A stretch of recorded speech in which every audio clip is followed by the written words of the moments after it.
মুন্সিগঞ্জের সিরাজদিখানে ঐতিহ্যবাহী রাজানগর ইউনিয়নের সৈয়দপুর বাজার সংলগ্ন এলাকায় আনুষ্ঠানিকভাবে উদ্বোধন করা হয়েছে নতুন কোরবানির পশুর হাট। পশুদের সার্বক্ষণিক সুচিকিৎসার ব্যবস্থা থাকবে। হাটটির উদ্বোধনকে ঘিরে স্থানীয় বাসিন্দা, খামারি ও ব্যবসায়ীদের মধ্যে সৃষ্টি হয়েছে উৎসবমুখর পরিবেশ। উদ্বোধনের দিন সকাল থেকেই কোরবানির হাট প্রাঙ্গণে ভিড় করেন স্থানীয় খামারি, গরু ব্যবসায়ী ও বিভিন্ন শ্রেণী পেশার মানুষ। এই পশুর হাট চালুর ফলে এলাকাবাসীর দীর্ঘদিনের প্রত্যাশা পূরণ হয়েছে বলে জানিয়েছেন স্থানীয়রা। উদ্বোধনী অনুষ্ঠানে সভাপতিত্ব করেন হাট পরিচালনা কমিটির সভাপতি মাহবুবুর রহমান কাজল। অনেক বছর পর এই সৈয়দপুর বাজারে আবার রমধম হতে যাচ্ছে।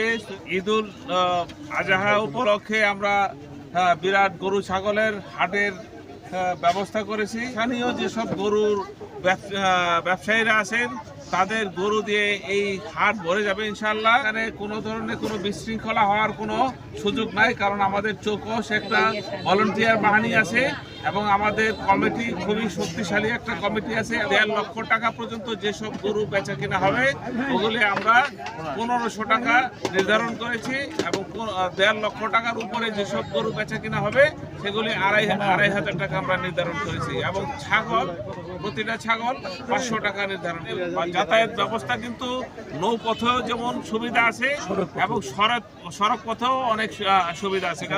এ সময় উপস্থিত ছিলেন ইজারাদার আব্দুল মান্নান ব্যাপারী। সৈয়দপুর ঐতিহ্যবাহী একটা গ্রাম, এখানে অনেক বিজ্ঞ লোক এখানে আছেন এবং এই সৈয়দপুরে আমাদের 2টা গোডাউন আছেন। বাজারের পাশে আমাদের সাথে নদীর খাল, এখানে গরু বেচা কিনা অনেক সুন্দর হবে এবং পরিবেশটা অত্যন্ত ভালো। ব্যাপারীদের জন্য এখানে সুন্দর ব্যবস্থা আছে এবং থাকা এবং খাওয়ার হোটেল আছে, শান্তি বাজার ব্যাংক আছে। হাট পরিচালনা কমিটির সেক্রেটারি নজরুল ইসলাম বাপ্পি, সহসভাপতি আফজাল খান ও বাদরুল মনির, 2 নম্বর ইউপি সদস্য মোহাম্মদ সাইফুল ইসলাম। সৈয়দপুর একটা ঐতিহ্যবাহী এলাকা, এখানে শুধু গরু হাটটাই অপন্ন ছিল। এবছর ইনশাল্লাহ আমরা শুরু করেছি। সামনের বছর থেকে আমরা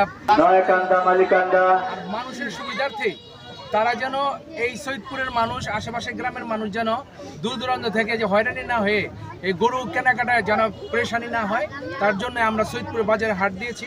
এখানে যাতায়াত ব্যবস্থা অনেক ভালো, ব্যাংক আছে, সিকিউরিটি 100%।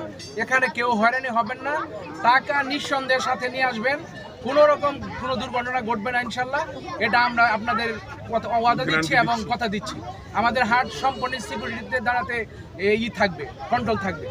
3 নম্বর ওয়ার্ড ইউপি সদস্য মোহাম্মদ বোরহান শেখ, জেলা স্বেচ্ছাসেবক দলের সহ সম্পাদক আবু তাহের জীবনসহ স্থানীয় গণ্যমান্য ব্যক্তিবর্গ ও বিএনপি স্থানীয় নেতাকর্মীরা।